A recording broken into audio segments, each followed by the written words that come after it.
Libya has big plans for its post-war future, with hopes of it being reborn as the next Dubai. On paper, it's got all the qualifications: beach, sun, and rich oil reserves, and Western companies are lining up for their stake, but it's the ones in the UK that analysts say seem likely to come out on top. For more on this, we're joined live from London by RT's Laura Smith. Good to have you with us. So why does it appear that the British companies are being favored here? Well, what we're seeing is essentially, of course, we remember that this was the effort to topple Gaddafi was an effort that was certainly initially led by the UK and also France. And the UK sent in its air force, and it also used its navy to make a naval blockade around Libya. And now the National Transitional Council in Libya is saying that its friends will be rewarded. And these are not just words. We've seen a couple of trips in the last sort of 2 weeks or so. Earlier this month, the UK Department for Trade and Industry led a working party to Libya to have a look around, see what needed doing, what needed rebuilding. And now the National Transitional Council has come to London to hold a meeting with top city business executives to drum up interest in what they're calling massive opportunities in to rebuild Libya. So what we're seeing really is this direct correlation between participation in the effort to oust Gaddafi and contracts that are awarded afterwards.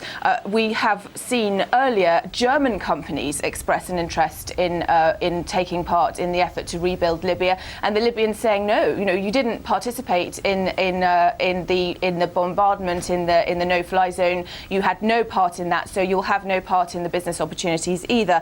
And of course, this is the same thing that we saw post-Iraq conflict. Again, French companies said to the Iraqis after the conflict was over that they wanted the opportunity to participate in contracts, and the Iraqis said, no, you didn't participate in the war, so you won't get to participate in the business afterwards. The majority of those contracts were awarded to UK and US companies. And we have already seen that the UK Department for Trade and Industry has staff on the ground in Libya ready to welcome British companies that are awarded those contracts. Now, does it appear that the cynics will say that this was the primary goal of the humanitarian mission which those now favored countries unleashed a few months ago?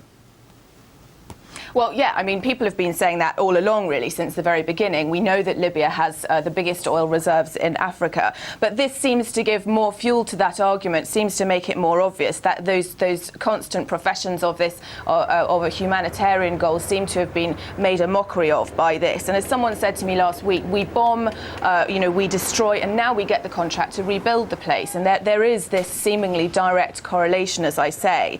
And we also heard at the time reports of evidence of bartering before NATO even got involved in this. We heard reports that the National Transitional Council told the French that if they sent in their warplanes, then the Libyans eventually would award Total, the French oil company, 35% of all oil contracts up for grabs. And for the UK, of course, which is looking like it could be one of the main players in this, this has turned out to be excellent business. Estimates vary as to how much the war cost the UK, but we're sort of settled around $500 million now. And now we're looking at $30 billion in contracts up for grabs over the next 10 years. So it certainly looks like an excellent investment.